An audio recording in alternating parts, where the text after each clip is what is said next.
10 Signature RLC Concepts, Redefining the Art of Mountain Bike Coaching. This November marks RLC's 10-year anniversary. In that time, we've taught over 77,000 riders from around the world, produced more than 1,000 detailed video lessons, and built 12 comprehensive master classes covering every major mountain bike skill from beginner to pro. From day one, we've never followed the pack. We dig deeper, developing original coaching concepts, drills, and cues specifically designed for the online environment where long-term coach-student relationships and lasting skill acquisition can be forged. Every idea we create is tested, refined, and proven by real riders before it becomes part of the RLC library. As we celebrate this milestone decade, we're proud to share 10 signature RLC concepts, ideas that have redefined how coaches teach and riders learn. Each one tells part of our story and carries the creative spirit that keeps RLC and our community evolving at the forefront of mountain bike skill progression. Bowl theory. Bowl theory explains how flat pedal riders stay connected to their bikes. Imagine lifting a bowl or a helmet using only your hands on the inside. You need both hands pressing outward to gain lift. The same physics applies between your hands on the bars and feet on the pedals. This opposing force from hands to feet creates a connecting tension through your body, allowing you to lift, jump, and maneuver while staying glued to the bike. Once you feel this relationship, it transforms how you move with your bike and how effortlessly you can guide it through any trail or skill situation. This is also what makes flat pedals so powerful for learning. This bodily connection is what forces riders to develop skill in the most effective and intuitive way. The manual upside down T. Many riders are taught to make an L shape with their hips, down then back, to lift into a manual. While that cue works to a degree, it misses the essence of what's really happening. The backward motion is secondary, not primary. The upside down T reframes the manual as a powerful downward load followed by forward bike acceleration driven by leg extension.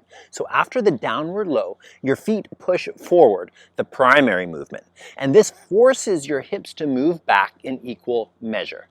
This traces the flat line of the inverted T. This foot forward focus helps pop the front wheel up without tearing your shoulders out of their sockets. Drop absorption. Drops are one of the most misunderstood techniques in mountain biking. Drop absorption overturns the illusion that riders are manualing or pushing their bikes forward off a drop, two cues that dangerously throw the rider's center of gravity rearward, and this does not scale for larger features. Drop absorption not only helps to tune your trajectory, but reduces the size of the drop.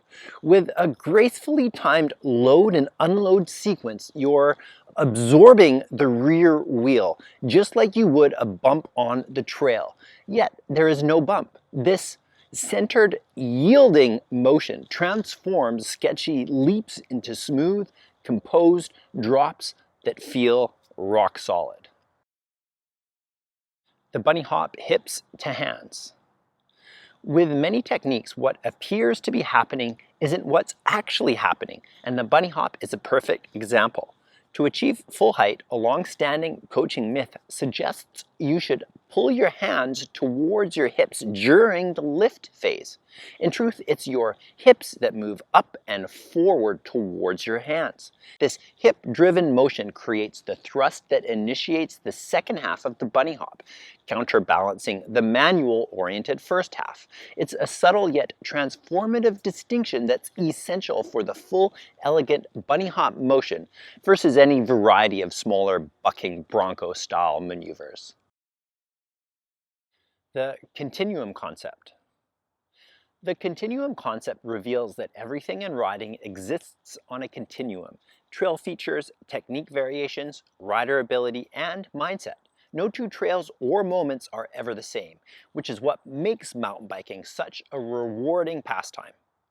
Take corners. They might be flat or bermed, loose or grippy, approached slow or fast, creatively, or surgically. Honoring the spectrum in every riding and learning scenario is central to the way our courses are designed. Students can lean in and trust our progressions. They're designed for safe learning and confidence building over time. And it's the continuum concept baked into our way of seeing that makes this possible.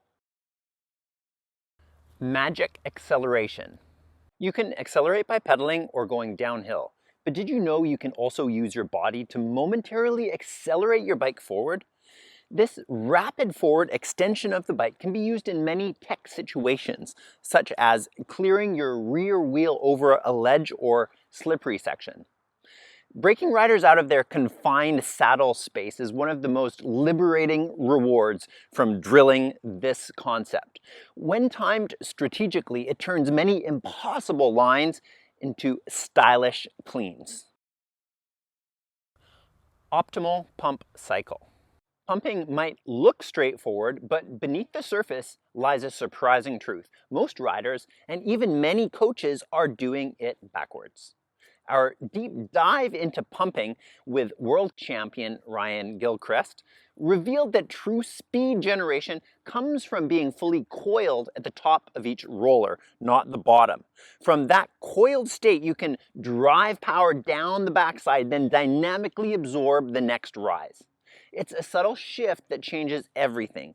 The optimal pump cycle replaces instinctive but inefficient timing with a more dynamic, stable, and efficient rhythm. When mastered, it unlocks speed, traction, and flow that once seemed out of reach. Magic stops. You can magically accelerate the bike, so why not magically stop it too? With a quick, deliberate magic stop, everything freezes for a split second without the use of brakes, which is where the potential for tech magic opens. This pause occurs right after a well-executed magic acceleration, and conveniently your body mass is perfectly positioned rearward. Energy is loaded, so strategic moves like nose pivots or stoppies become magically easy to initiate. You barely have to touch the front brake. It's one of those quiet, subtle techniques that feels like cheating. But once you get it, your tech riding and bike control go to a completely new level. Reactionary and dynamic body suspension. These two closely related concepts worked in harmony to revolutionize how riders interact with rough terrain. Reactionary body suspension teaches you to yield to the trail's forces, letting your body act like a second suspension system that absorbs impact effortlessly. It's not so much a technique as an anti-technique, the art of getting out of the bike's way. Once mastered, riders can layer in dynamic body suspension, a more advanced expression that adds anticipation. Here, a precisely timed load and unload sequence of the body actively shapes how the bike moves through bigger bumps and obstacles. This increases not only control, but speed. The float zone. The float zone concept was created for the 30-day wheelie challenge, and it describes the dynamic balance range that allows a wheelie to be sustained. When performing a wheelie, you're never in one perfect balance zone. You're constantly moving within this range. Each position inside the float zone creates a different result. Dropping toward the front edge requires a stronger pedal stroke, which helps increase speed. Drifting toward the back helps slow you down due to the requirement of braking. Mastering a wheelie means learning to live within the float zone, sensing and adjusting in every moment to stay blissfully afloat.